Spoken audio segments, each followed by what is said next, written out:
Mtoto mdogo anapozaliwa huwa ni lazima alie, na kilio chake kinatoka kwa sababu huwa anapata maumivu, na maumivu yanakuja kwa sababu umefika wakati wa kujitegemea.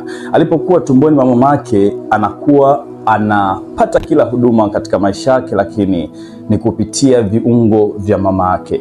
Anakuwa nakula, lakini kupitia viungo vya mama yake. Anakuwa nakunywa na anakuwa naweza kupumua kupitia viungo vya mama yake. Anapofika duniani anakuwa anahitaji kujitegemea. Kwa hiyo anapata ugumu wa kuweza kupumua kwa sababu njia za upumuaji zinakuwa hazijafunguka kwenye mapafu, kwa hiyo anakuwa naumia. Kwa ghafla anapolia, zile njia za upumuaji zinafunguka. Kufunguka na kulia kwake inakuwa ni tiketi ya kumpa uhai wa kuendelea kuishi.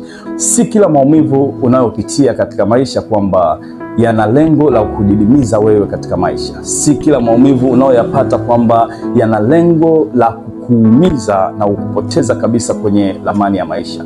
Yapo maumivu mengine ambayo unatakiwa uyapate, kwa sababu bila hayo maumivu hutoweza kusonga mbele. Maumivu mengine yapo kutengeneza kuja kuwa mtu mkubwa sana wa baadaye. Maumivu mengine yapo kuja kukupa hatua nyingine zaidi katika maisha. Na ndio maana hata mama mjamzito ili aweze kujifungua ni lazima apate uchungu. Na ule uchungu kwa sababu ni wa muhimu ili aweze kutimiza adhima yake ya kujifungua. Kama sipoupata, mwanamke mwenye ujauzito ataongezewa uchungu wa bandia, kwa sababu ule uchungu ni wa muhimu ili aweze kujifungua.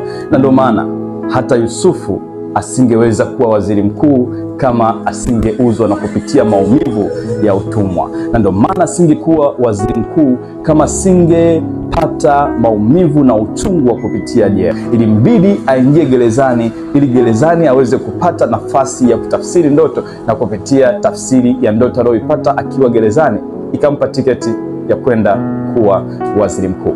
Yapo maumivu unayoyapitia yanayokupa taarifa kwamba sio wakati wa kuwa tegemezi kwa watu wengine. Maumivu mengine yatakupa taarifa kwamba wewe unatakiwa kujenga misuli ya kwenda kuwasaidia watu wengine. Hata siku moja usikate tamaa kwa sababu ya maumivu unayoyapata. Mimi ni Mwalimu Jonathan Kwizera. See you